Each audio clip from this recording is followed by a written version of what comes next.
Bismillahirrahmanirrahim.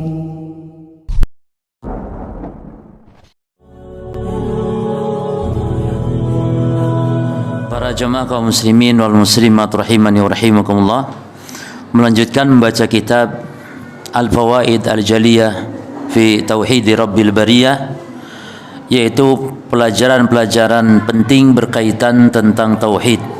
Masuk di pelajaran yang ke-19 di halaman ke sebelumnya ya 18 ya. Baik. Al-faidatu as-saminata asyar. Pelajaran yang ke-18, halu man abada ghairallah. Keadaan kondisi orang yang beribadah menyembah kepada selain Allah atau orang yang jatuh kepada kesyirikan. Maka pembahasan ini adalah berkaitan tentang apa status orang yang berbuat syirik, berbuat kufur, yang beribadah kepada selain Allah. Maka di poin ini, kalau menurut ahli sunnah wal jamaah dibedakan memponis, menghukumi al-fa'il dan menghukumi al-fi'il. Yang ini berbeda dengan orang-orang khawarij. Kalau orang khawarij tidak dibedakan antara al-fa'il, antara pelaku, dan antara al-fi'il, antara perbuatan. Jadi kalau akidah khawarij di poin ini adalah mereka mengkafirkan baik terhadap perbuatan ataupun terhadap pelaku. Nggak ada beda. Kalau syariat bisa mengatakan siapa yang melakukan ini dan itu maka kufur, maka kalau dalam akidah khawarij, kufur itu ya juga kepada orangnya. Kalau ahli sunnah tidak, dibedakan antara memponis terhadap personal atau ta'yin dengan terhadap kemutlakan pada perbuatan. Ya. Maka ini penting untuk dipegang oleh ahli sunnah wal jamaah di dalam masalah menghukumi tentang suatu kekufuran. Ya. Tapi kita baca dulu. Qala al-muallif hafizahullah, halu man 'abada ghairallah. Man 'abada ghairallahi wa za'ama annahu la ya'buduhum falahu salasatu ahwal.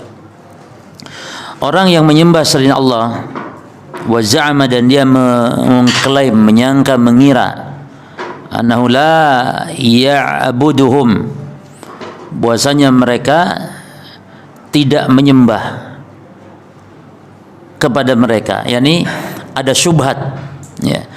Ada syubhat di kepala mereka ini.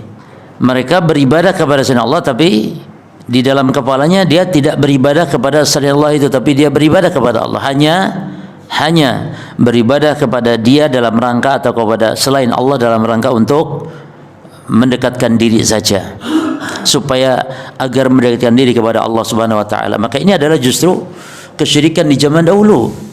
Ketika Abu Jahal menyembah kepada berhala-berhala, maka tujuan mereka untuk mendekatkan diri lewat berhala itu kepada Allah. Kata mereka, ma'ana buduhum illa liqaribuna ilallahi zulfa. Kami tidak menyembah mereka, tapi kami untuk dalam rangka mendekatkan diri kami kepada Allah sedekat-dekatnya. Ya. Jadi ada syubhat di sini. Oleh karena itu para jemaah sekalian, di antara syarat, ya, syarat dikafirkannya seorang yang berbuat kekufuran, dikafirkannya secara personal, secara ta'yin, di antara syaratnya adalah ada ta'wil. Tidak adanya ta'wil. Ya. Ta'wil itu yakni tidak adanya kesalahpahaman. Jadi harus sampai betul-betul ditegakkan hujah kalau dia itu paham kalau ini adalah kesyirikan. Itu kalau kita mau mengkafirkan, ya, memusyrikan orang yang jatuh kepada kesyirikan tersebut. Tapi kalau perbuatan kita tidak usah dirinci. Enggak usah dirinci. Orang berbuat demikian kufur, orang berbuat demikian syirik. Ya. Tapi kalau secara orangnya, personalnya, satu persatunya, maka harus ada persyaratan-persyaratan. Di antara syaratnya adalah ada ta'wil. Berarti penghalangnya adalah ketika adanya ta'wil. Oleh karenanya Asy'ariyah itu tidak dikafirkan oleh para ulama ahli sunnah karena adanya ta'wil yang salah terhadap pengingkaran terhadap nama-nama dan sifat Allah. atau terhadap sifat Allah ya. Kalau Asy'ariyah kan menetapkan nama, mengingkari sebagian sifat dan menetapkan sifat yang lainnya, dan mereka mentakwil sifat-sifat yang mereka ingkari secara hakiki, mereka takwil. Nah, Asy'ariyah ini tidak dikafirkan karena mereka mentakwil pengingkaran terhadap sifat. Jadi Allah tidak punya tangan, karena yang dimaksud tangan adalah nikmat, kekuatan, kekuasaan. Maka Asy'ariyah tidak dikafirkan. Adapun Jahmiyah, maka 500 ulama mengkafirkannya di zamannya. Ini akidah Jahmiyah itu dikafirkan oleh para ulama. Berbeda dengan Asy'ariyah yang sebabnya karena takwil. Ya. Taib, al-awwal para jemaah ada 3 kondisi, 3 keadaan. Yang al-awwal an yakuna jahilan bi haqiqati al-ibadati. Dia jahil terhadap hakikat ibadah. Ya. Jadi orang yang beribadah kepada selain Allah namun mengira dia itu dalam pikirannya dia tidak beribadah kepada selain Allah itu tidak. Karena tujuan dia adalah untuk mendekatkan diri kepada Allah. Nah, ini bisa jadi yang pertama kondisinya dia jahil terhadap hakikat ibadah. Ya. Jadi ibadah itu adalah harus dasarnya tauhid. Dasarnya mengesahkan kepada Allah tanpa adanya persekutuan. Itu. Al-aslu fil ibadah at-tauhid. Hukum asal ibadah itu tauhid.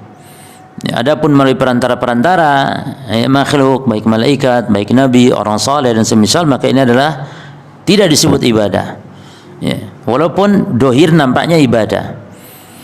Nah, ini jahil terhadap hakikat ibadah, maka fahina idzin yubayyinu lahu haqiqatu al-ibadah. Maka pada saat itu ya, keadaan seperti ini, maka yubayyinu lahu haqiqatul ibadah, dijelaskan tentang hakikat ibadah. Yani man sarafa syai'an minha li ghairillah, jelaskan seperti itu, faqad asyraka billah. Ini hakikat ibadah adalah ifradullah taala bil ibadah, mengesahkan Allah dalam beribadah. Dan hakikat syirik adalah sarful ibadah li ghairillah, jadi memalingkan ibadah kepada selain Allah. Jadi jelaskan bahwa memalingkan satu jenis ibadah kepada selain Allah maka jatuh kepada kesyirikan dengan syirik yang besar. Ya. As-tsani, yang kedua, an yufassiraha tafsiran khati'an. Yang pertama jahil, ya. Yang kedua karena takwil, menafsirkan dengan tafsir yang salah. Ini takwil namanya. Takwil itu adalah tafsir yang salah. Kalau tafsir yang benar itu disebut tafsir. Jadi apa bedanya takwil dengan tafsir? Setiap tafsir pasti takwil, tapi tidak setiap takwil itu tafsir. Artinya di antara makna tafsir itu adalah takwil. Sebagaimana Nabi mendoakan Ibnu Abbas, Allahumma alimhu at-ta'wil. Ya Allah, ajarkan Ibnu Abbas takwil, yakni tafsir. Tapi tidak setiap takwil itu tafsir, karena kalau tafsir itu pasti benar, kalau takwil belum tentu benar. Maka tafsir yang batil itu disebut takwil dengan istilah lain. Jelas ya? Nah, sekarang istilah Asy'ariyah mentakwil sifat-sifat Allah, ini menafsirkan sifat-sifat Allah dengan cara yang batil. Tidak berdasarkan nas, dalil, tidak berdasarkan para salafus saleh, pendapat atau perkataan para salafus saleh dan semisalnya. Seperti menafsirkan wajah dengan pahala, tangan dengan kekuatan, ya, dan yang lain-lainnya. Turun diartikan yang turun rahmatnya, bukan Allah. Istiwa maknanya istaula, menguasai. Ya, dan ini namanya takwil yang batil. Walaupun ungkapan takwil itu kurang tepat, sebenarnya yang bagus itu tahrif. Kata Syekh Ibnu Utsaimin rahimahullah, ungkapan takwil kepada orang yang menyimpang dalam menafsirkan sifat-sifat Allah dengan tafsiran yang batil, yang lebih tepat itu bukan takwil, tapi mereka itu sebaiknya dijuluki dengan tahrif, muharrif. Kenapa? Karena kalau takwil tadi ada makna yang benar, jadi seolah namanya juga kedengaran indah. Takwil itu indah. Makanya Imam Ibnu Jarir At-Tabari dalam kitab tafsirnya beliau mengatakan wa ta'wilu hadhil ayah kada, dan takwilnya ayat ini adalah begini dan begitu. Nah, maksud beliau takwil itu apa namanya? Tafsir, jadi tafsir ayat ini begini dan begitu. Jadi benar. Ya.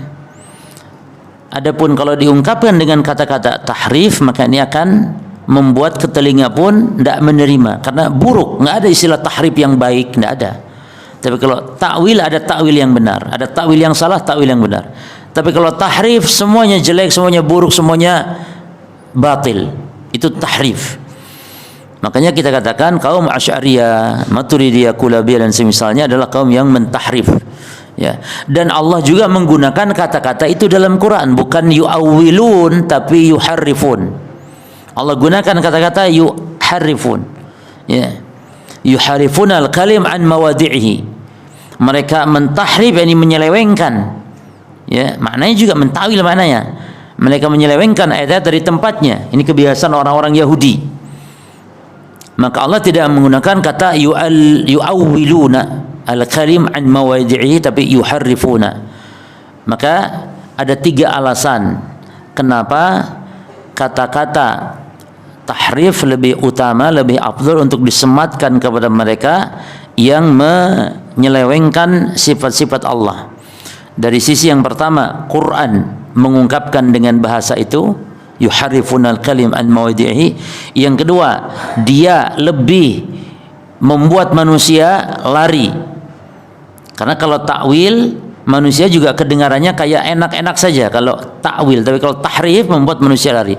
Yang ketiga, karena makna takwil juga ada makna yang benar kalau takwil.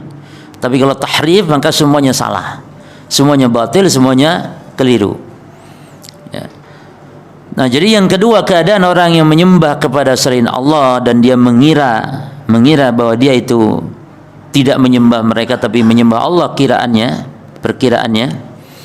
Maka yang kedua sebabnya menafsirkan dengan tafsir yang khati'an, tafsir yang salah. Ya. Misalnya Allah itu kan kayak raja. Jadi kalau kita mau meminta kepada Allah sama dengan kita meminta kepada raja, harus melalui orang-orang raja, orang-orang terdekat dengan raja. Demikian pula Allah. Orang-orang dekat yang dekat dengan Allah, para wali, para nabi, orang-orang saleh. Maka kita kalau meminta kepada Allah melalui mereka. Sebagaimana kita tidak mungkin langsung kepada raja. Ini kelirunya dari 2 sisi, jemaah. Dari sisi bahwa dia telah menyamakan Allah dengan raja, dengan makhluk, yakni. Dan ini kalau mau menyamakan, jemaah, mau mengkiaskan, hanya boleh satu kias saja kepada Allah itu, yaitu kias aulawi. Kias aulawi, mengkiaskan dengan sesuatu yang lebih-lebih lagi. Kalau misalnya makhluk ketika melihat, makhluk ketika mendengar disifati dengan kesempurnaan, maka bagi Allah lebih berhak lagi untuk disifati melihat dan mendengar. Karena makhluk kalau melihat mendengar disifati dengan kesempurnaan. Betul tidak? Makhluk kalau buta matanya, sempurna enggak? Enggak sempurna. Maka Allah memiliki penglihatan, Allah memiliki pendengaran, Allah Maha melihat dan mendengar, lebih layak lagi. Demikian. Tapi yang sempurna, jemaah. Karena dari satu sisi misalnya kesempurnaan pada makhluk itu ada di satu sisi sempurna, tapi sisi lain tidak sempurna. Contoh, tidur misalnya. Makhluk kalau bisa tidur sempurna tidak? Sempurna kan? Karena makhluk kalau nggak bisa tidur maknanya sedang apa? Sedang sakit. Maka tidur ini sempurna bagi makhluk. Tapi kesempurnaannya tidak total. Sehingga tidak bisa kita katakan kalau makhluk itu sempurna ketika dia tidur, berarti Allah lebih layak lagi untuk maha tidur. Betul tidak? Kalau tadi katanya kias aulawi boleh dipakai, iya, tapi harus yang sempurna dari semua sisi makhluk ini. Kalau tidur ini enggak dari semua sisi. Dari sisi yang lainnya, tidur itu adalah merupakan bentuk kekurangan pada makhluk. Kenapa? Karena tidur adalah perkara yang dihajatkan, dibutuhkan oleh makhluk. Makhluk butuh kepada tidur. Dari sisi ini kekurangannya makhluk. Kalau ditinjau dari sifat tidur, itu cuma butuh kan tidur ini kita untuk beristirahat supaya mengembalikan kekuatan. Termasuk anak. Makhluk kalau punya anak sempurna enggak?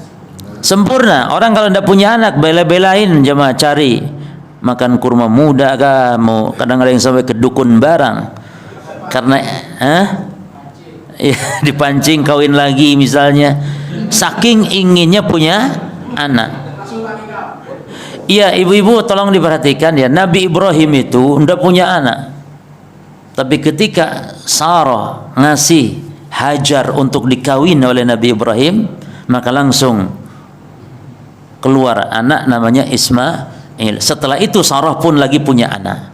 Gara-gara diantar sebabnya gara-gara memberikan izin kepada Nabi Ibrahim untuk kawin lagi.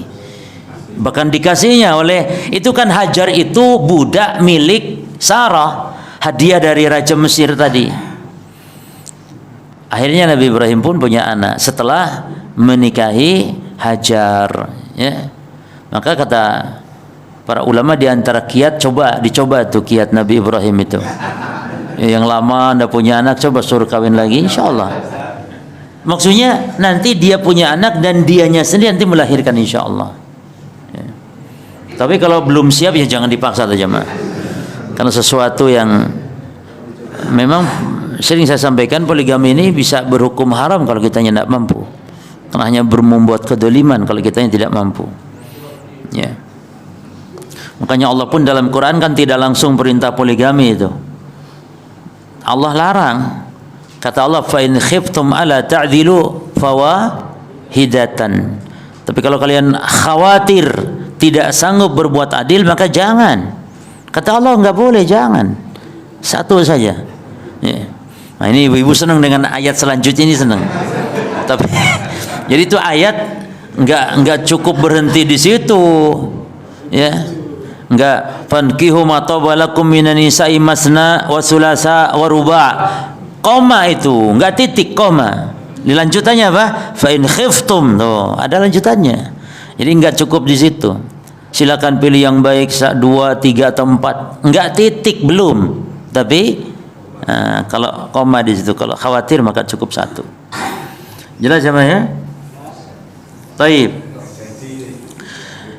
Jadi kalau makhluk punya anak disebut sempurna, tapi enggak sempurna secara mutlak, karena dari satu sisi anak itu makhluk punya anak ya ini karena butuh, kekurangan. Maka tidak boleh kita katakan kalau makhluk saja sempurna ketika memiliki anak, maka Allah lebih pantas lagi untuk punya anak karena maha sempurna ketika punya anak. Lah, keliru. Tapi kalau penglihatan, ya, penglihatan, pendengaran, kesempurnaan pada makhluk, maka Allah lebih pantas lagi untuk disifati dengan kesempurnaan tersebut. Jadi nggak boleh menyerupakan, membandingkan Allah dengan makhluk dalam perkara yang menunjukkan kekurangan, kelemahan. Ya. Contoh dalam beribadah, berdoa. Jadi kepada Allah meminta sama dengan kepada makhluk katanya. Jadi makhluk kalau lewat makhluk, kalau makhluk harus lewat orang-orang dekatnya, maka kepada Allah juga demikian. Ini kias yang batil seperti ini. طيب كملا طيب فحينئذ بين له معناها صحيح. Maka saat itu hendaknya dijelaskan makna yang benar tentang ibadah, wa annahu la yajuzu sarfuha li ghairillah, maka tidak boleh untuk dipalingkannya kepada selain Allah. Jadi yang pertama karena kejahilan, yang kedua ini karena takwil, dan ini adalah penghalang untuk dikafirkan secara ta'yin, secara personil. Ya. Jadi para jemaah tolong dihafalkan, kita kalau memponis orangnya, memponis secara ta'yin, itu harus terpenuhi syarat. Ada syarat dan tidak boleh ada penghalangnya. Maka ada istilah asyurut, ada istilah al-mawani'. Harus adanya syarat-syarat dan tidak adanya penghalang. Di antara syarat para jemaah yang pertama, harus dia berakal. Berarti mawani'nya, penghalangnya adalah gila.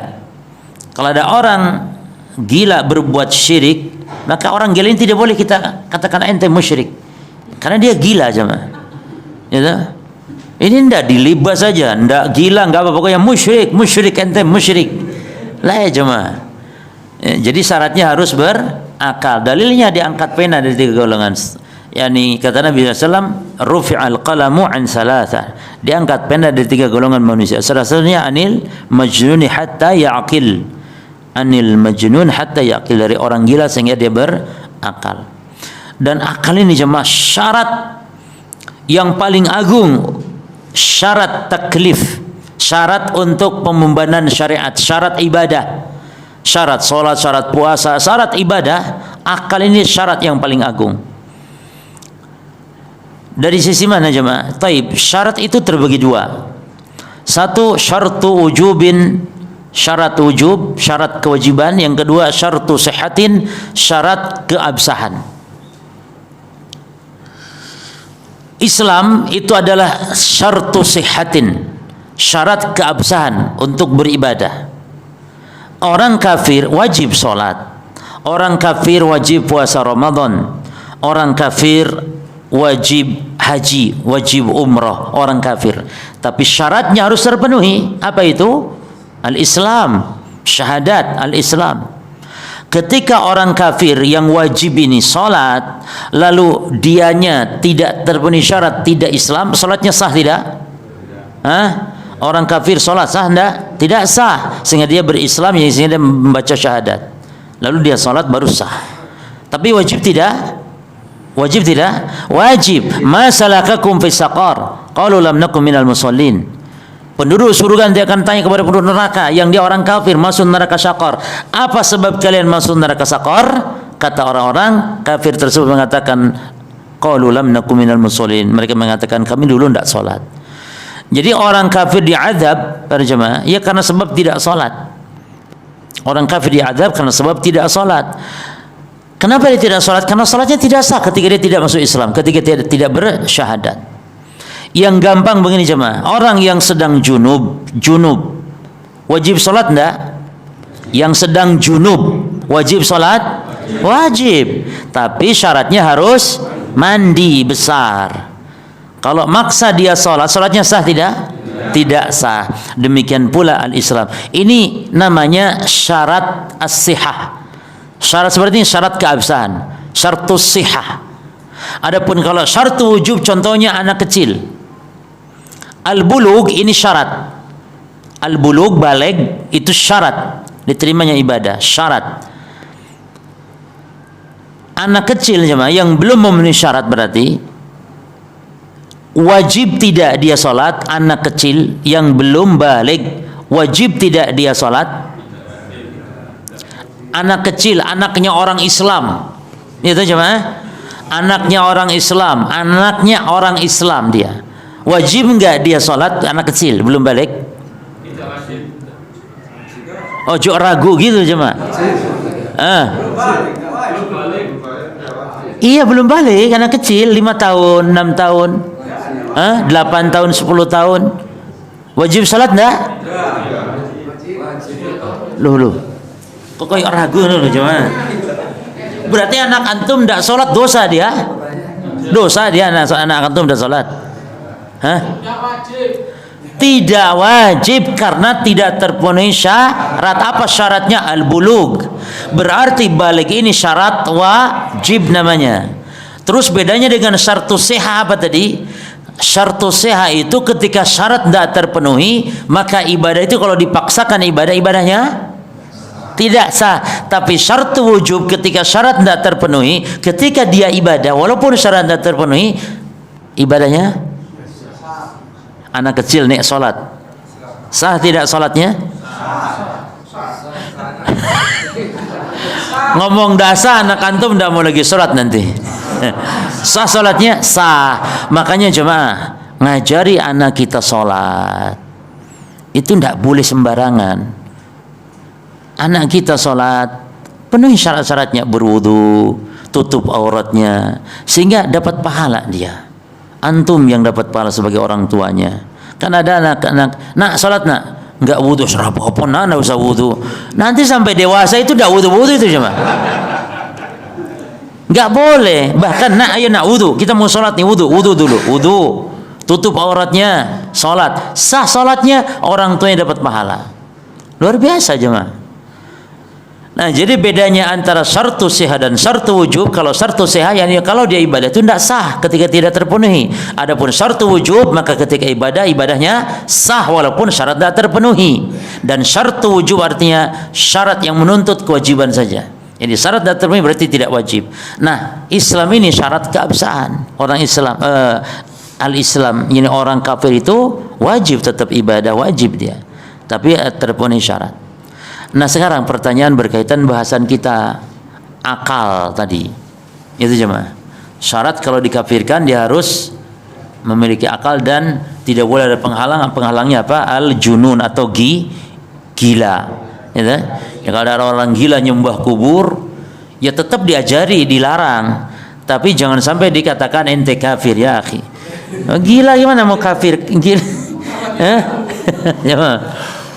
Jelas ya, Pak? Taib.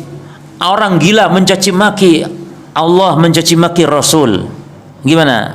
Kafir dia? Tidak jemaah. Tapi tetap ya kita ajarkan, kita larang gitu. Tapi jangan dikafirkan. Nah sekarang al-aql ini syarat, itu masuknya syarat yang mana jemaah? Hal huwa syartu wujubin am syartu sihhatin? Paham tuh soal? Paham antum soalnya? Syartu sihhatin. Al-aql. Nah, pertanyaannya halil aql syartu wujubin am syartu sihhatin? Al-jawab al-aql huwa syartu. Bingung, mulai khilaf lagi. Hah? Syartu apa? Jawab so, yang serius, yang yakin. Syarat apa? Syarat wajib. Nih syarat wajib berarti orang gila wajib sholat. Yang seperti balik. Balik itu syarat wujub. Syarat wajib balik itu. Syartu sihah. Nih syartu sihah berarti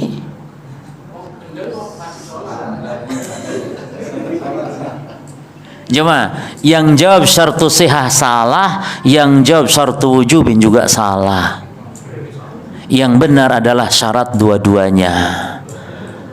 Dua-duanya ya syartu wujubin ya syartu sihatin. Maka al-aqal adalah a'dhamu syurut fil ibadah. Maka akal itu adalah syarat yang paling agung dalam ibadah. Karena dua-duanya. Berarti orang gila itu tidak wajib ibadah, dan kalau ibadah, ibadahnya tidak sah. Jangan dianggap sah. Ibadahnya tidak sah orang gila. Ya. Makanya berjamaah tidak perlu diqadha. Termasuk pikun jemaah ya. Kalau antum punya orang tua pikun, maka enggak usah diqadha. Atau pikun itu juga masuk, kadang ingat kadang enggak. Ya. Nah ini termasuk juga pikun. Jadi pikun puasanya enggak usah diqadha, ya.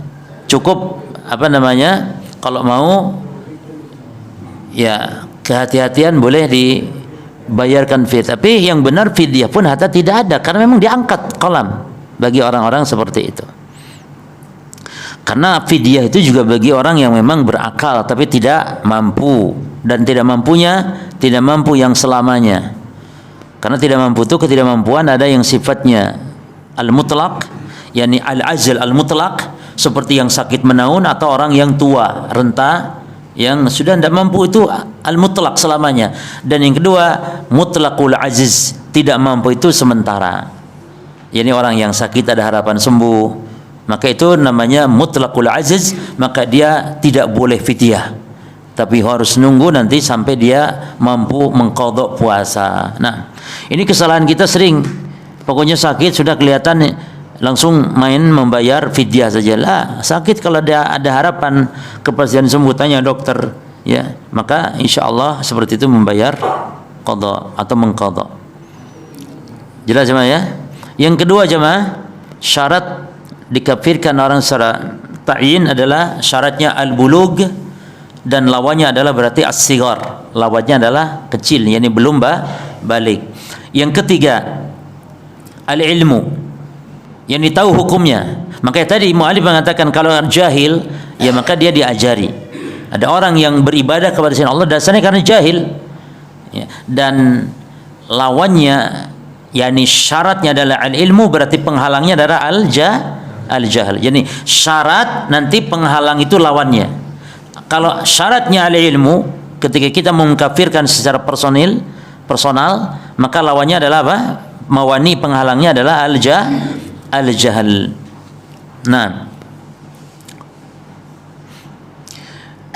di antaranya para jemaah sekalian ada dalam hadis Abu Hurairah, hadis sahih, ada orang yang melakukan, yakni dalam hadis Muslim, melakukan kekufuran. Termasuk contohnya Mu'adz bin Jabal sujud kepada Nabi.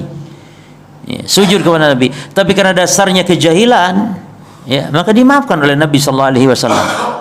Ketika Mu'adz bin Jabal sujud kepada Nabi sallallahu alaihi wasallam, ketika Nabi tanya, "Ma hadza ya Mu'adz?" Apa-apaan kamu Mu'adz, kamu sujud kepada saya? Kata Mu'adz, karena saya kata Mu'adz, karena ataitu Syam, saya mendatangi negeri Syam ya Rasul, fa waqtuhum yasjudun li asaqifatihim wa batariqatihim.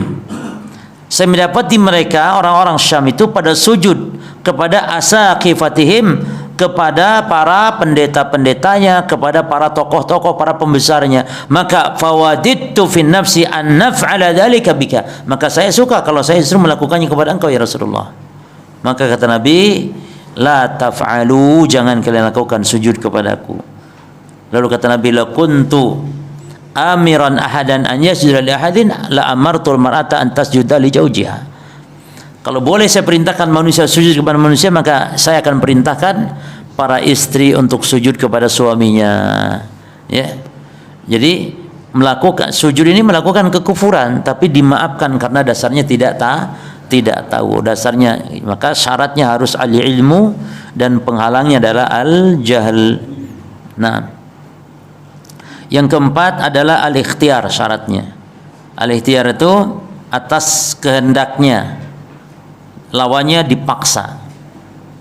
Maka kalau ada orang berbuat kufur, berbuat syirik loh jemaah, karena dipaksa, maka tidak boleh dikafirkan orang itu karena dipaksa. Ya, dan ini dalam firman Allah dasarnya tentang surah An-Nahl 106 dalilnya. Tentang sahabat Ammar bin Yasir ketika disiksa oleh orang-orang musyrik untuk dibebaskan, agar bisa dibebaskan tersebut harus mencaci maki Rasulullah. Bisa dibebaskan dari adab, dari siksaannya dia, tapi syaratnya mencaci maki Rasulullah. Maka Ammar melakukannya. Dia mencaci maki Rasulullah sallallahu alaihi wasallam. Lalu setelah itu Ammar menangis, datang kepada Nabi sallallahu alaihi wasallam, ya, menceritakan kisahnya. Lalu Nabi tanya, "Kaifa tajidu qalbak?" Bagaimana hatimu? Ya. Jadi kata Ammar, "Ya Rasulullah, ma taraktu hatta sababtuka wa dzakartu 'alaihim bi khair." Ya Rasulullah, mereka terus menyiksa saya sehingga saya mencaci engkau, baru mereka melepas, dan saya memuji sesembahan-sembahan mereka, baru mereka melepaskan saya. Kata Nabi, "Kaifa tajidu qalbak?"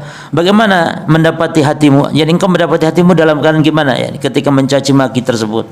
Maka kata Ammar bin Yasir, "Mutmainnan bil iman." Ya, kalau hati saya tidak masalah ya Rasul, hati saya tetap tumaninah dalam iman. Maka apa kata Nabi? In adu fa'ud. Kalau dia mereka mengulang menyiksamu, maka kamu ulangi caci maki saya, tidak apa-apa kata Nabi. Subhanallah, sampai gitu. Jadi orang yang berbuat kekufuran, dan ini Allah langsung menurunkan firman-Nya atas jawaban terhadap Ammar bin Yasir ini. Kata Allah, "Illa man ukriha wa qalbuhu mutmainnun bil iman." Surah An-Nahl ayat 106. Kecuali kata Allah, orang yang berbuat kufur itu kecuali dipaksa sementara hatinya tenang dalam iman. Makanya yang hanya bisa dipaksa itu satu, lisan kita, yang kedua perbuatan jemaah. Kalau hati itu nggak ada yang bisa memaksa jemaah, hati itu. Jadi yang akan dipaksa itu ketika lisan kita disuruh mencaci maki Allah, mencaci maki Rasul misalnya, atau kita disuruh sujud. Memang ulama ada khilaf tentang masalah sujud ini. Sebagian ulama dibolehkannya mengambil rukhsah karena terpaksa atau dipaksa itu hanya dalam lisan saja, mencaci maki atau dalam rangka berbuat kekufur, yakni melakukan kekufuran dengan lisan saja. Kata ulama, adapun masalah sujud, masalah badan nggak boleh. Maka ini pendapat yang lemah. Yang benar, lisan atau amal perbuatan boleh mengambil rukhsah dengan alasan terpaksa, yakni mengucapkan atau melakukan kata-kata kufur, melakukan perbuatan-perbuatan kufur dengan terpaksa, maka ini yang benar boleh. Yang tidak mungkin dipaksa adalah hati. Siapa yang bisa memaksa hati pada jemaah? Maka hanya ucapan dan hanya perbuatan. Yang kelima di antara syarat adalah apa? Taib. Keterpaksaan itu jemaah, keterpaksaan itu ada dua macam jemaah ya. Pertama al-ikrah at-tam, yakni ikrahu tam, ikrahu at-tam atau al-ikrah al-mutlaq. Keterpaksaan yang total sempurna, yaitu kalau seorang dipaksa yang menyebabkan jiwanya melayang atau anggota tubuhnya hilang, tangannya dibuntungkan misalnya, atau disiksa yang menghantarkan kepada geger otak atau kebinasaan. Ini namanya al-ikrahu at-tam namanya. Yang kedua mutlaqul ikrah atau al-ikrah an-naqis, yakni ghairut tam, yakni keterpaksaan yang tidak sempurna, yaitu kalau seseorang dipaksa dengan diancam, dipukul saja misalnya, atau dicaci maki saja misalnya, atau cuman diambil sedikit dari hartanya misalnya, maka ini al-ikrah seperti ini para jemaah, ini al-ikrah yang tidak total. Maka yang seperti ini tidak boleh, ya, karena mungkin dia untuk bersabar gitu. Berbeda kalau misalnya harta diambil semua, atau jiwa dibunuh misalnya, ya, atau anggota badannya dirusak, maka itu namanya al-ikrah utam. Boleh dia mengambil rukhsah ketika berbuat kekufuran atau mengucapkan kekufuran. Namun syarat-syaratnya ada. Syarat-syarat ikrah itu dianggap sah, ya. Syaratnya ada. Yang pertama syaratnya yang mukrih, yang memaksa memang dipastikan mampu untuk melangsungkan ancamannya. Yang memaksa diduga kuat, dipastikan memang ini orang mampu melakukan ancamannya. Beda kalau yang ancam misalnya anak kecil, antum diancam anak kecil, ayo. Yang ancam anak kecilnya mah. Tapi saat anak kecilnya bawa pistol beneran misalnya, ya lain lagi jemaah. Jelas ya? Ini yang pertama, intinya dipastikan mampu gitu. Ya. Terus yang kedua, taib. Al-mukrah yang dipaksa itu memang tidak mampu mempertahankan atau membela diri dari bahaya, baik dengan minta tolong atau lari dan yang semisalnya. Kalau bisa lari, bisa minta tolong. Kalau tidak bisa, maka boleh saat itu. Jelas ya? Syarat yang ketiga, diduga kuat ancaman itu memang pasti terjadi walaupun belum dilangsungkan. Contoh misalnya, kalau celurit sudah di sini ya mah, ini sudah bahaya nih kalau celurit sudah di leher gitu loh. Ya, diancam dengan celurit sudah di leher. Atau pistol beneran, pistol api sudah di jidat di sini. Lah ini sudah diduga kuat, itu sudah pasti itu. Kecuali kalau pistol air, ini pistol air ini cuma, tenang saja. Ya. Taib. Yang keempat syaratnya, yang diancamkan adalah yang membahayakan memang, seperti dibunuh atau disiksa dan semisal tadi.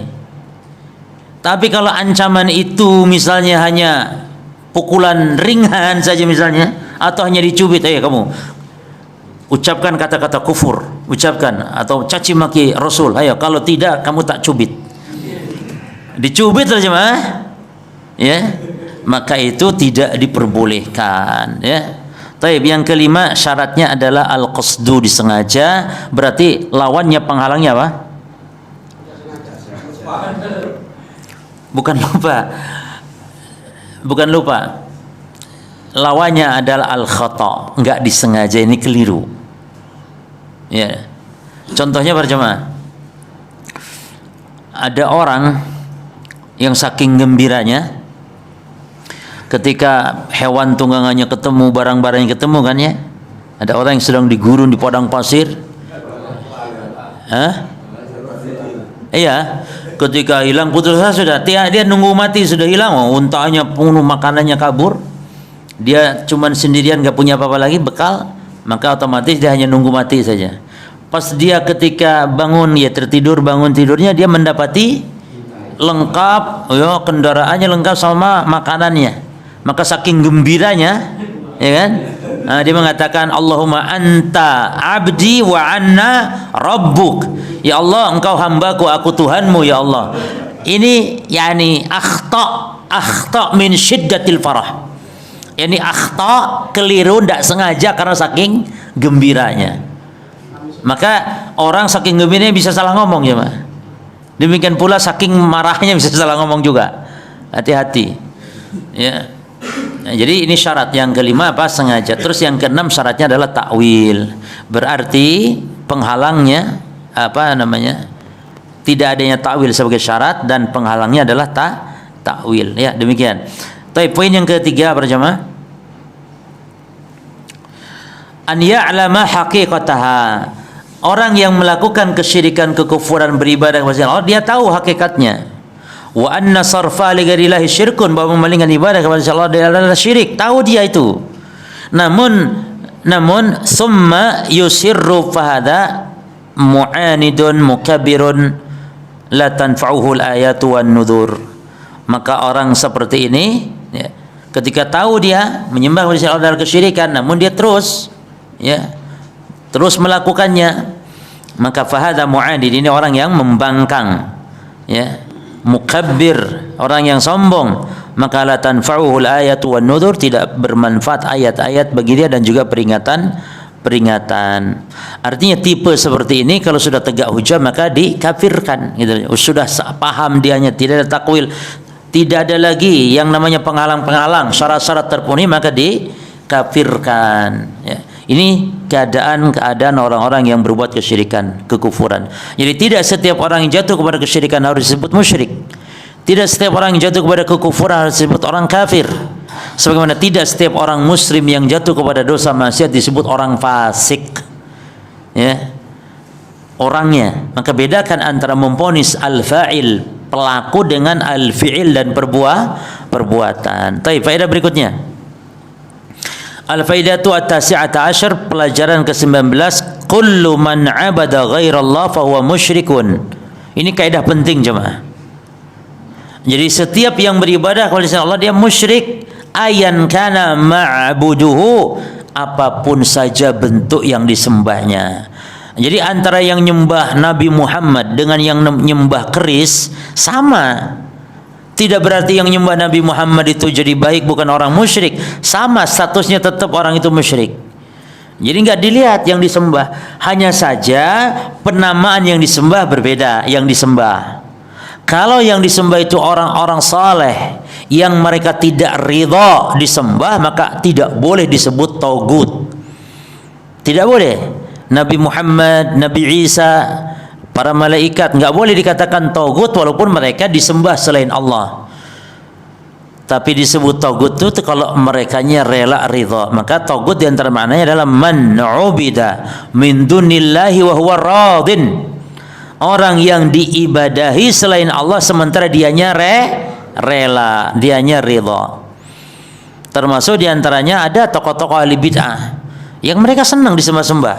Bahkan di dunia mereka ngajarkan, ketika mau mati pun mereka wasiat, kuburan saya tolong dibangun ya, supaya didatangi setiap bulan, setiap tahun, ya, setiap waktu tertentu, senang.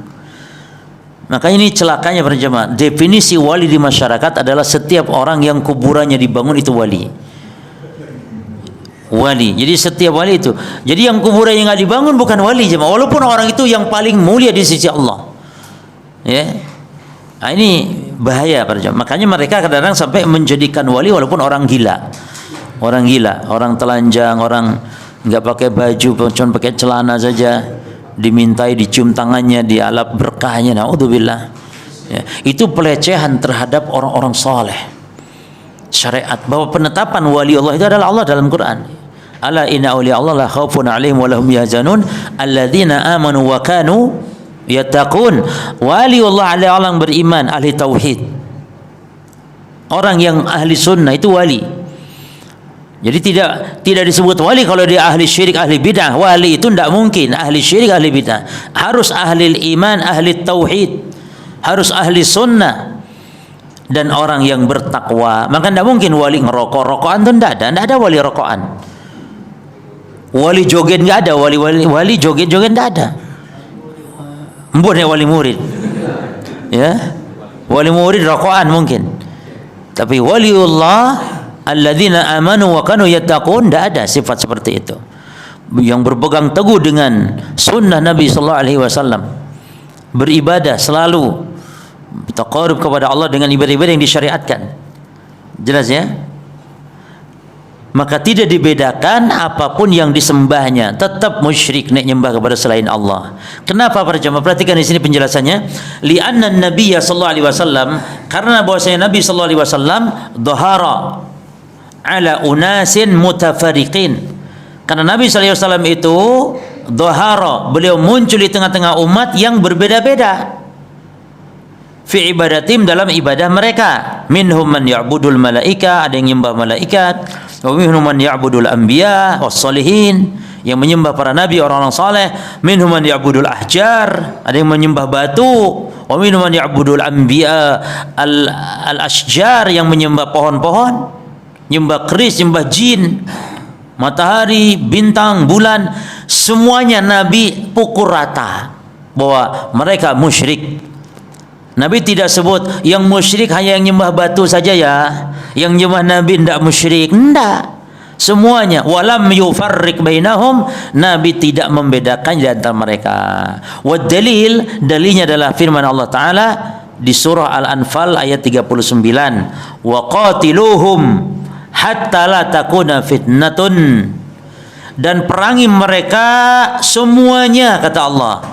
Enggak dipilih-pilih, yang nyembah berhala saja enggak, yang nyembah kuburan saja enggak, tapi semuanya. Orang yang nyembah selain Allah, apapun sesembahannya, perangi mereka semuanya. Hatta la takuna fitnatun, sehingga tidak terjadi fitnah. Apa makna fitnah di sini? Fitnah yakni kesyirikan, kekufuran. Wa yakuna ad-dinu kulluhu lillah, dan sehingga perangi mereka agar agama semuanya hanya milik Allah. Jadi banyak ini dijelaskan oleh Syekh Muhammad bin Abdul Wahhab dalam kitab yakni Al-Qawaid Al-Arba'ah. Kaidah ini kitab jemaah. Kalau antum setelah khatam kitab Ushulus Tsalatsa, maka disambung dengan kitab Qawaidu Al-Arba'ah. Setelah itu boleh disambung dengan kitab Tauhid, baru setelah itu membaca kitab Kasyfus Syubuhat. Ini urutannya. Ya, baru setelah itu antum pelajari tentang sifat-sifat Allah, baca kitab Aqidah Al-Wasithiyah. Demikian tadarruj di dalam belajar ilmu agama, khususnya dalam masalah akidah.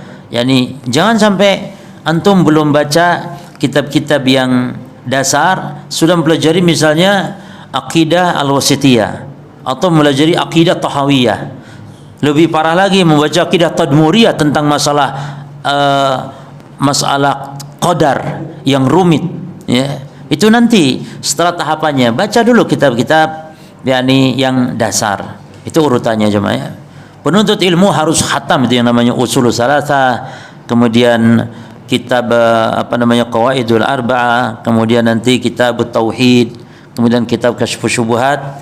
Ya, itu harus sudah khatam. Kalaupun diulang-ulang lagi tidak masalah jemaah.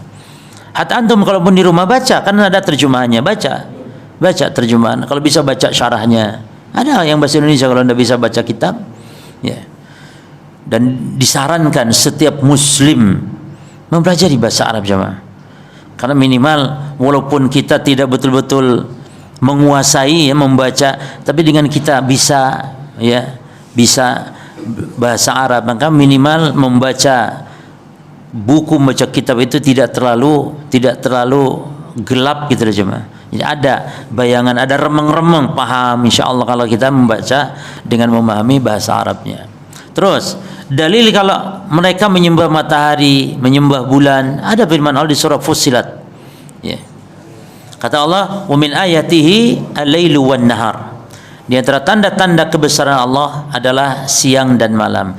Jadi ayat Allah itu ada dua macam para jemaah. Al-ayatu tanqasimu ila qismain. Ayat Allah terbagi dua. Yang pertama ayatun syar'iyyah, ayat-ayat syariat berupa wahyu Al-Quran dan Sunnah. Yang kedua, ayatu al-kauniyah, ayat Allah berupa ayat kauniyah, yaitu alam semesta ini, matahari, bintang, bulan, ya, langit, bumi, manusia, jin, malaikat. Ini semua ayat-ayat al-kauniyah, dan kita harus mentadaburi dua-dua ini, mentadaburi ayat al-syariah dan mentadaburi ayat kauniyah. Akan menambah kita kebesaran, menambah kita keimanan kepada kebesaran Allah Subhanahu wa taala. Nah, ada yang salah jemaah. Ada orang yang gemar membaca, menelaah, mentadaburi ayat-ayat kauniyah. Cuman dia hanya sebatas itu, mengakui, mengimani kebesaran keagungan Allah, namun tidak menyebabkan dia menjadi orang yang beribadah hanya kepada Allah. Ada yang begitu. Yani dia lemah dalam beribadah kepada Allah. Hanya sekedar dia mengetahui keagungan kebesaran Allah, padahal faedah kita bertadabur dengan ayat kauniyah supaya kita menjalankan ibadah dengan sebenar-benarnya kepada Allah Subhanahu wa taala. Ya. Membaca ayat syariah, ayat kauniyah, di antara hikmah utamanya agar kita betul-betul bisa beribadah kepada Allah Subhanahu wa taala. Lalu kata Allah, wasyamsu wal qamar, matahari dan bulan di antara tanda kebesaran Allah. Wala tasjudu lisyams, tidak boleh sujud kepada matahari, wala lil qamar, tidak pula kepada qamar. Wasjudu lillah, tapi sujudlah kepada Allah. Ini menunjukkan apa perjamaah? Bahwa ada orang-orang yang menyembah matahari, menyembah bulan. Makanya kita tidak boleh sholat itu ketika terbit matahari, karena saat itu bareng dengan orang yang menyembah matahari. Mereka itu kalau menyembah matahari ketika matahari betul-betul sedang terbitnya. Maka itu tidak boleh, tunggu dulu sekitar 20 menit. Baru setelah itu boleh sholat. Yani setinggi tombak itu diperkirakan 15 sampai 20 menit. Tunggu dulu sehingga matahari meninggi, jangan pas sedang terbit, tunggu sampai matahari meninggi sebanyak atau seukuran setinggi tombak, kurang lebih 15 sampai 20 menit. Maka sholat syuruk atau sholat isyraq atau sholat duha itu waktunya adalah 20 menit setelah tulu', setelah waktu syuruk, ya. Termasuk ketika tenggelam tidak boleh sholat, tunggu sampai matahari yakni betul-betul selesai tenggelam. Salat sunnah. Kalau salat apa namanya? Taib jemaah. Orang kalau salat asar misalnya terlalu akhir, maka ini namanya waktu darurat, boleh. Tapi kalau disengaja nggak boleh jemaah. Kalau waktu darurat, ada orang mungkin karena suatu hal salatnya belum asar menjelang maghrib. Salat asarnya menjelang maghrib, maka boleh, darurat. Jadi waktu asar itu ada waktu daruri namanya, waktu daruratnya ada. Nah, orang kalau salat lalu masuk maghrib, kebagian dia sudah mendapat 1 rakaat, maka salatnya lanjutkan. Kata Nabi SAW,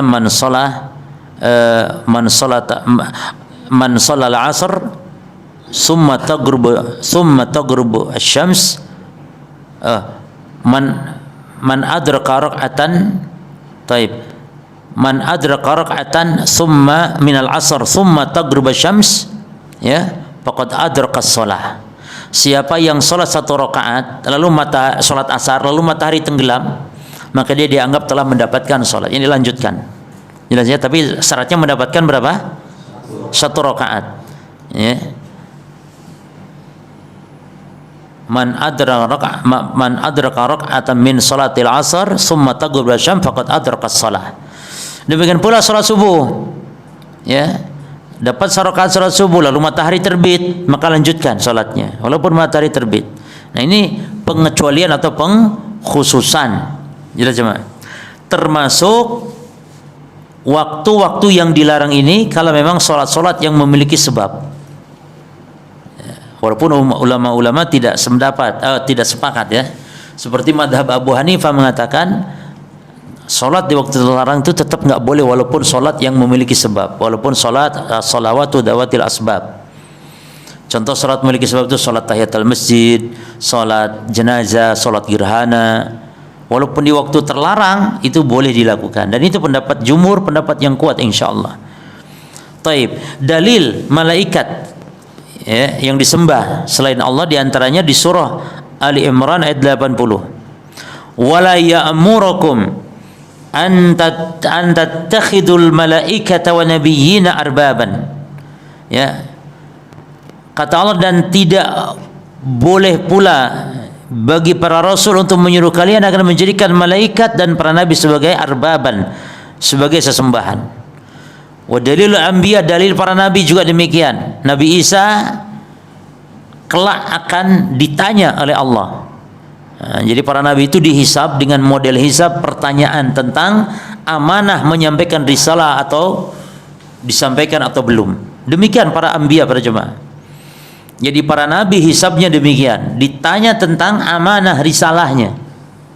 Sebagaimana Allah akan memanggil Nabi Nuh di akhirat kelak. Yud'an Nuh yaumal qiyamah. Faqala hal balagtum? Apakah engkau telah menyampaikan wahai Nuh? Kata Allah. Qala na'am. Iya ya Allah, sudah disampaikan. Lalu kaumnya dipanggil. Ya. Ditanya kaumnya, hal balagakum Nuh? Apakah Nuh telah menyampaikan risalah kepada kalian? Qalu, kata umat Nabi Nuh apa coba? Mereka mendustakannya. Mereka berbohong, mereka berdusta. Kata mereka, ma balagana ahad wala atana min syai. Tidak ada yang datang kepada kami apapun, tidak menyampaikan kepada kami siapapun. Lalu Nabi Nuh dipanggil lagi, man yashhudu laka ya Nuh? Siapa saksimu wahai Nuh kalau engkau telah menyampaikan risalahmu ini? Maka apa kata Nabi Nuh? Muhammadun wa ummatuhu. Saksiku ya Allah, Nabi Muhammad dan umatnya. Jadi antum semua. Inilah maksud dari firman Allah, wa kadzalika ja'alnakum ummatan ummatan wahidah, ummatan wasata, litakunu syuhada'a 'alan nas. Kata Allah, demikianlah kami jadikan kalian umat yang wasata, umat yang pertengahan, umat yang terbaik, umat yang adil. Untuk agar supaya apa? Litakunu syuhada'a 'alan nas, agar kalian wahai umat Islam menjadi saksi atas manusia, atas umat-umat sebelum kita. Pertanyaannya, dari mana kita? Kok kita dijadikan saksi? Emang kita sezaman dengan Nabi Nuh? Taib, dari mana kita tahu para jemaah? Dari Al-Quran. Kita tahu Nabi Nuh berapa lama dakwahnya? 950 tahun. Itu dakwah heta, umurnya lebih dari itu. 950. Dan itu nggak dapat apa-apa kecuali hanya beberapa orang yang beriman kepada beliau yang ikut di dalam kapal tadi, perahu. Hanya beberapa gelintir orang saja. Dalam riwayatnya 80, dan riwayat cuma 12 orang. Intinya tidak banyak, padahal 950 tahun coba. Maka inti dakwah itu bukan masalah banyaknya pengikut, bukan masalah banyaknya follower. Dakwah itu yang penting menyampaikan al-haq, menyampaikan tauhid. Ya. Nabi Nuh gagal tidak? Al-jawab tidak. Nabi Nuh tidak gagal walaupun pengikut sedikit. Ya. Jadi dakwah itu yang penting kita menyampaikan jemaah. Hidayah di tangan Allah, tidak kita untuk bisa memaksa manusia. Ya. Nabi Isa ditanya, wa idh qala Allahu ya Isa. Dan ingatlah ketika Allah berfirman kepada Nabi Isa, ya Isa, wahai Isa. Lihat, kalau para nabi-nabi lain Allah panggil dengan namanya, ya Isa, ya Musa, ya Nuh, ya Ibrahim. Tapi kalau Nabi Muhammad Allah panggil ya Rasulullah, ya Nabiyallah, dipanggil gelarnya. Ini bentuk takrim, pemuliaan dari Allah kepada Nabi kita Muhammad sallallahu alaihi wasallam. Maka Allah larang pula umatnya memanggil nama. Tidak ada kecuali Arab gunung. Ya, memang wajar tabiatnya, memang mereka kasar keras. Ya. Kalau Arab gunung begitu, ya Muhammad, ya Muhammad. Ya, panggil begitu. Adapun kalau sahabat-sahabat maka dilarang oleh Nabi sallallahu alaihi wasallam karena Allah melarang. Ya. Hatta para istri Nabi memanggil Nabi suaminya tetap ya Rasulullah, ya Nabi Allah. A anta qulta linnas, wahai Isa, apakah engkau mengatakan kepada manusia, ya, ittakhiduni wa ummi, agar jadikanlah aku dan ibuku ilahaini, dua sesembahan min dunillah selain Allah? Apakah engkau memerintahkan manusia?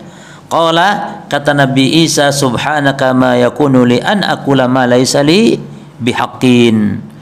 Apa kata Nabi Isa? Maha suci Engkau ya Allah, tidak pantas bagiku untuk mengatakan apa yang aku tidak memiliki ilmu tentangnya, yang aku tidak mengatakan kecuali dengan kebenaran. In kuntu qultuhu faqad alimtah. Kalau aku mengatakannya tentu Engkau tahu ya Allah. Aku tidak mengatakan kepada mereka demikian, yakni ta'lam ma fi nafsi wa la a'lam ma fi nafsika. Engkau tahu apa yang ada pada diriku, sementara aku tidak tahu apa yang ada pada dirimu. Berarti ini penetapan sifat an-nafs lillah ta'ala. Penetapan sifat an-nafs, sifat diri atau jiwa bagi Allah. Tentu kita nih jangan kaget dengan ayat atau dengan nas-nas sifat Allah seperti ini. Masa sih Allah punya diri, punya jiwa? Ya, karena diri atau jiwa Allah laisa kamitslihi syai', tidak serupa dengan makhluk. Tenang saja. Allah punya betis dalam Quran atau dalam hadis Allah punya jari, tidak masalah. Termasuk ikhwan, semoga Allah memaafkan Imam Al-Baihaqi. Istiwa, kata Imam Baihaqi artinya duduk. Istiwa artinya duduk. Dan memang demikian bisa bermakna dalam bahasa. Walaupun yang benar tidak arti duduk. Istiwa dalam bahasa Arab, ya, yakni ala wartafa'a, yakni naik tinggi di atas. Itu arti istiwa. Imam Baihaqi mengatakan duduk. Semoga Allah memaafkan beliau rahimahullah. Tapi jemaah, kalaupun mengatakan demikian, misalnya, kita juga jangan terlalu baperan begitu. Kalaupun Imam Baihaqi mengatakan duduk, tapi duduknya tidak seperti duduknya Allah, tidak seperti duduknya makhluk. Tapi kita tidak mengatakan duduk memang. Namun kalau misalnya Allah duduk, kita nih nggak terlalu bingung juga. Allah duduk di atas aras. Kalaupun iya, duduknya Allah tidak seperti duduknya makhluk, selesai. Cuman kita tidak mengatakan duduk, tapi mengatakan apa? Naik tinggi di atas aras Allah subhanahu wa ta'ala. Itu makna istiwa, ya. Dalil orang-orang saleh sekarang banyak beribadah orang dulu kepada orang-orang saleh. Ulaika alladziina yad'una yabtaguna ila rabbihimul wasilah ayyuhum aqrabu wa yarjuna rahmatahu wa yakhafuna 'adzabahu. Yani orang-orang yang mereka sembah-sembah selain Allah itu juga mereka berdoa kepada Allah. Mereka beristighosah juga kepada Allah. Mereka mencari wasilah juga kepada Allah. Dan ini orang-orang soleh. Jadi yang mereka sembah-sembah selain Allah juga, mereka ini orang-orang soleh juga beribadah kepada Allah. Yabtaguna ila rabbil wasilah. Mereka juga berharap al-wasilah supaya dekat mereka dengan Allah Subhanahu wa taala. Dalil ini menunjukkan berarti yang disembah oleh mereka adalah orang-orang soleh. Dalil al-ahjar wal asjar, contohnya apa? Allah mengatakan di dalam surah An-Najm.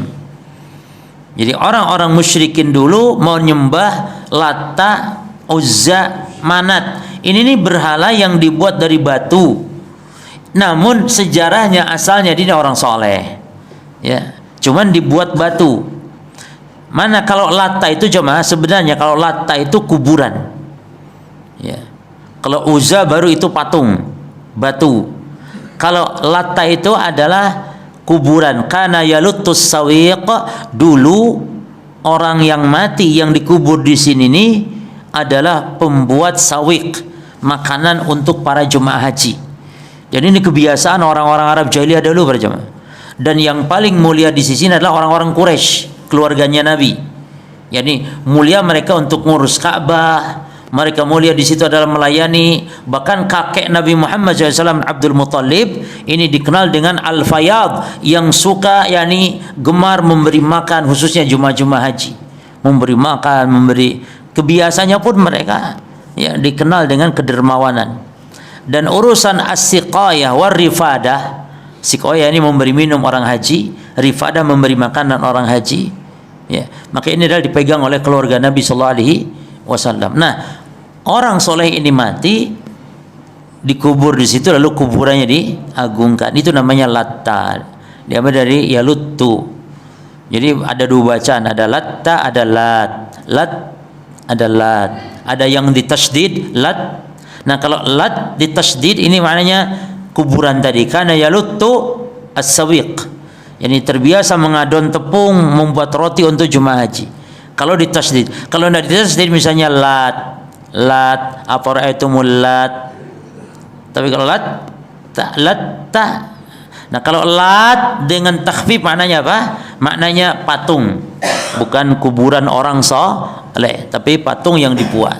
Ala kulli hal, Lata, Uzza, Manat. Kalau Manat ini pohon cuma. Pohon cuman disebut manat. Maka juga tempat disebut Mina, tempat hajian. Kenapa disebut Mina? Karena banyaknya aliran. Aliran itu mesti aliran darah.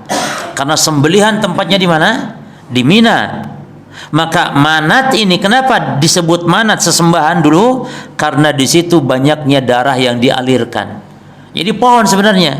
Cuman orang-orang jahiliyah dahulu kalau mereka ini berhala bagi penduduk Madinah ini.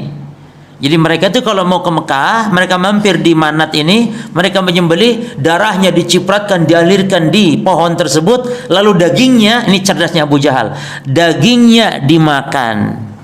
Jadi yang dipersembahkan apanya cuman? Darahnya saja. Lah, zaman sekarang kita kebo-kebo nih kabeh. Padahal heman, tapi ya masih heman tetap haram, tidak boleh dimakan. Namanya sembelihan untuk selain Allah itu tidak boleh dimakan. Jelas ya? Sesembahan, sembelihan untuk selain Allah, sembelihan untuk selain Allah dalam rangka pengagungan, ya, itu tidak boleh dimakan.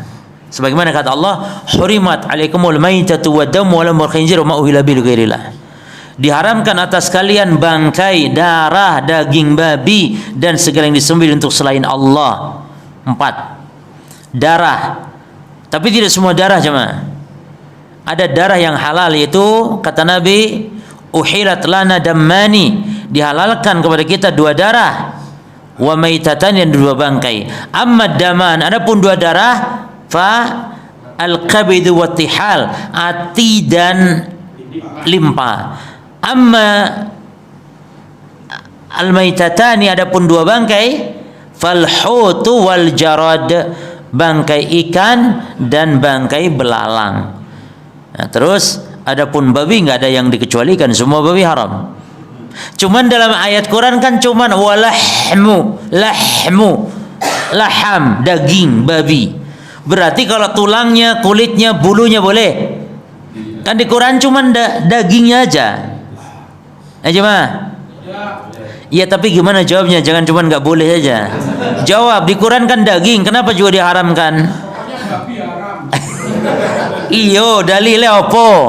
Di Quran cuman walahmul. Kenapa enggak disebut aja wal khinzir? Babi kita ya la'wis, tapi kenapa lahmu? Jawabannya, Allah menyebutkan daging sebagai bentuk keumuman. Yang paling banyak dimanfaatkan dari babi apanya? Dagingnya. Itu maksudnya. Bukan berarti kulitnya boleh, tidak. Allah menyebut daging karena min babi ghalib, karena keumumannya. Jelas ya? Taib. Satu hadis cuma.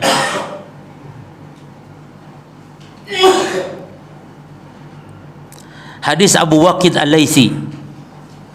Kata Abu Waqid Al-Laitsi, ini contoh yang nyembah pohon. Untuk dibuatkan datu anwat, yakni pohon yang keramat, yang kalau menggantungkan senjata, kalau menggantungkan dompet, itu nanti dompetnya akan penuh dengan uang. Kalau senjata nanti senjatanya akan sakti kalau dipakai perang. Begitu jemaah, ngalap berkah ke pohon. Maka Nabi serupakan dengan Bani Israel meminta kepada Nabi Musa sesembahan.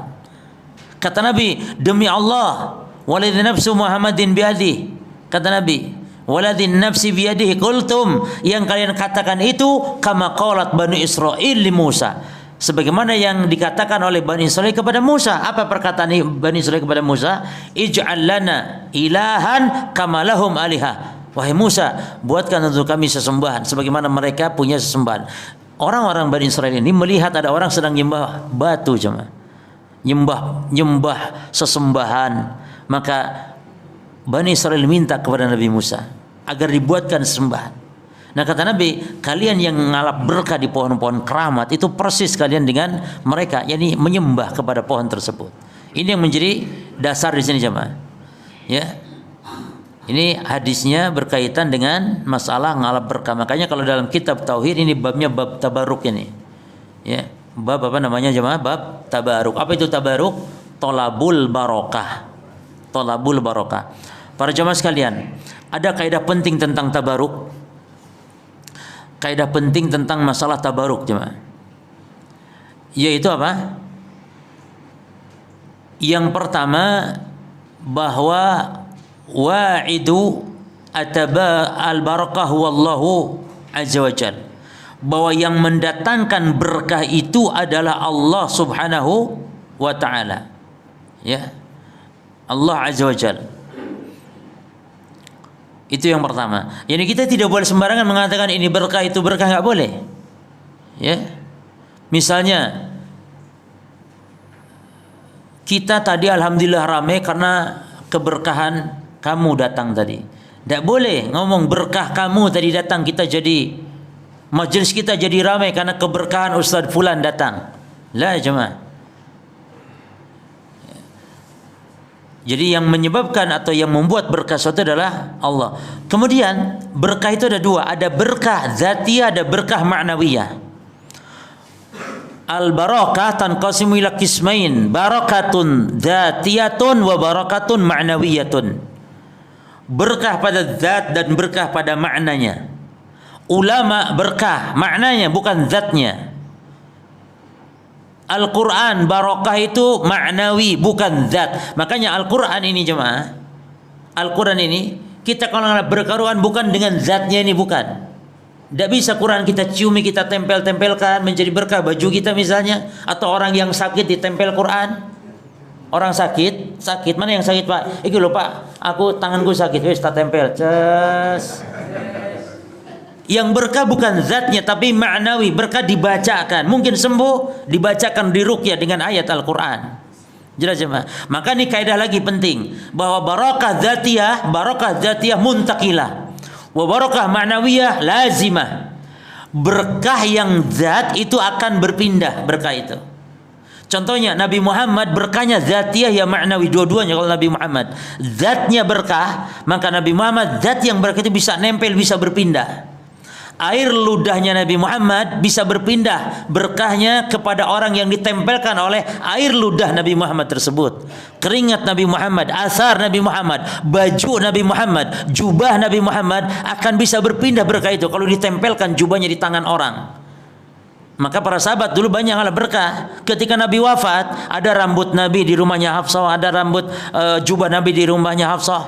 Misalnya, itu sahabat ngalah berkah, dicelupkan di air, diminum, sembuh penyakit. Itu berkah zatiyah muntaqilah, yakni bisa pindah. Tapi barakah maknawi nggak bisa pindah jemaah. Maka Quran berkahnya maknawi atau zati?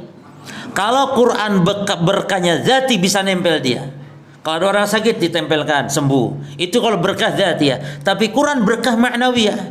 Maka clear kalau orang sampai nyiumi mushaf dicium kenapa? Cuman memang mushaf tidak boleh ditaruh di bawah, diinjak, di bawah tidak boleh, karena di sini terdapat kalam Allah. Walaupun kertasnya makhluk, tapi di dalam kertas ada kalamnya siapa? Kalamnya Allah Subhanahu wa taala. Maka Al-Quran bukan diciumi ya. Ada orang bahkan jemaah sholat sambil dia begini. Mohon maaf.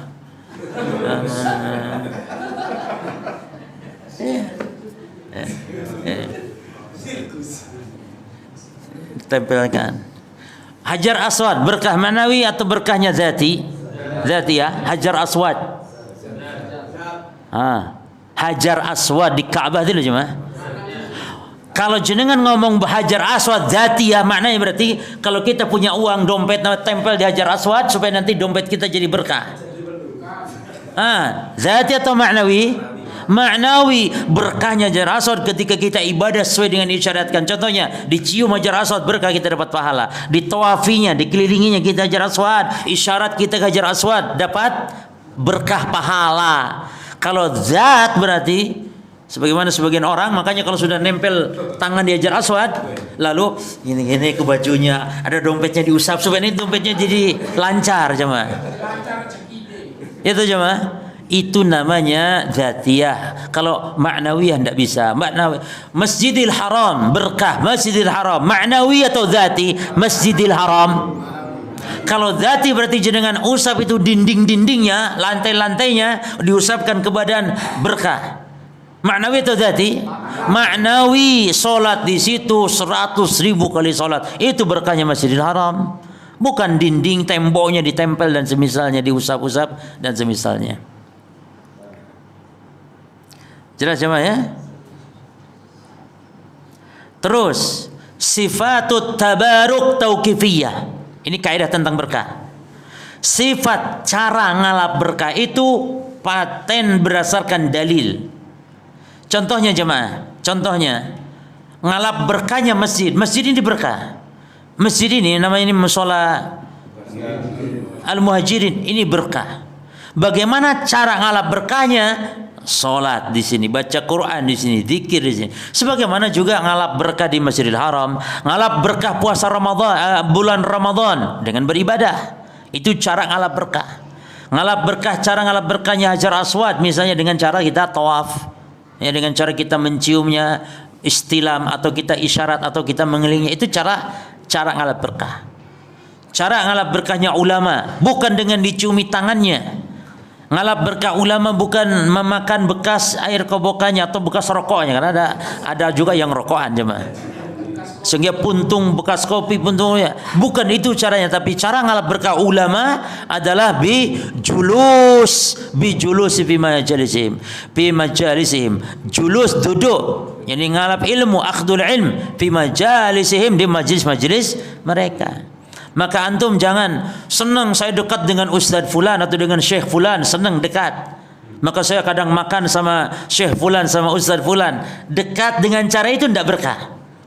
Karena cuma dekat makan saja tidak. Tapi kalau ada ulama, ada syekh, ada ustadz itu ditanya ilmunya sehingga antum bisa ngambil berkah manfaat ilmunya. Kan ada ikhwan yang fotoan saya dengan Ustadz Fulan. Ustadz, kalau ustadz yang sudah kibar, yang sudah terkenal kan bangga, senang. Ya. Ini bukan itu jemaah, dekat. Makanya lihat kalau di Saudi, para penuntut ilmu Saudi itu kalau ada syekh setelah kajian keluar itu saya dikerumuni lagi, ditanya lagi syekh ini, dan saya juga dengan sabar menjawab kadang.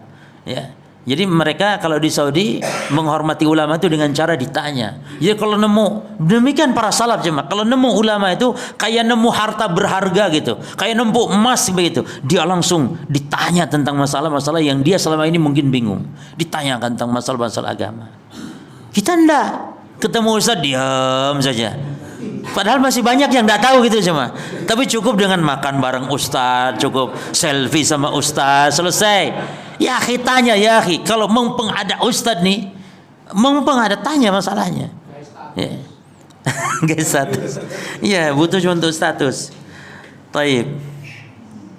Jadi para jemaah sekalian, cara tabaruk jadi bedakan. Kalau barokah itu lain. Barokah itu adalah luzumul khair wa kasratul khair wa luzumuhu. Yani tetap dan banyaknya kebaikan, itu namanya barokah. Adapun tabaruk artinya tolab, mencari, ngalap berkah. Jelas ya? Beda antara tabaruk dengan barokah. Apa itu tabaruk? Ngalap berkah, talabul barokah. Barokah sendiri artinya kebaikan. Dan maka kita jangan sembarangan ngomong ini berkah. Kadang-kadang kan gitu. Berkah rek mangan ente berkah. Berkah maksudnya. Tapi ada sifat. Jadi keberkahan itu ada pada sifat jemaah.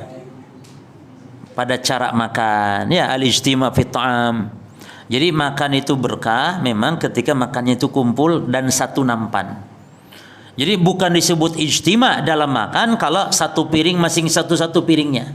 Itu tidak disebut berjamaah. Walaupun antum ngumpul rame-rame, tetap dianggap makan sendiri-sendiri. Jadi hakikat makan bersama itu adalah ketika satu nampan wa kasratul aidi, dan banyaknya tangan-tangan. Jelas ya? Dan itu berkah jamaah. Nabi menyarankan keberkahan ada pada makanan seperti kurma, zaitun, habatus soda, air zam-zam. Air zam-zam berkahnya ma'nawi atau zati? Baik. Kalau zati berarti air zam-zam kalau dia pakai mandiin sepeda motornya berkah. Kan begitu tuh jemaah. Air zam-zam zati atau ma'nawi? Al-jawab ma'nawi. Cuma air zam-zam boleh digunakan dua. Satu untuk minum, yang kedua boleh untuk disiramkan kepada orang sakit, kan itu dipraktekkan oleh Nabi dan juga oleh para sahabat. Boleh disiramkan kepada orang yang sakit. Jadi adapun di lain itu tidak ada. Seperti mencuci sepeda motor, bahkan mengisi radiator ba'dun nas, sebagian orang gitu. Isi radiator dengan air zam-zam supaya apa? Supaya nggak pernah mogok. Nah, apalagi air aki kok tambah mati cuma. Ya, maksudnya diisi kepada aki gitu, air zam-zam. Nah, tambah diminum, berkah. Apa berkahnya? Kita kenyang. Berkahnya kalau kita doa sembuh penyakit insyaallah. Taib. Cukup jemaah ya? Taib. Subhanakallahumma bihamdika asyhadu an la ilaha illa anta astaghfiruka wa atubu ilaik. Assalamualaikum warahmatullahi wabarakatuh.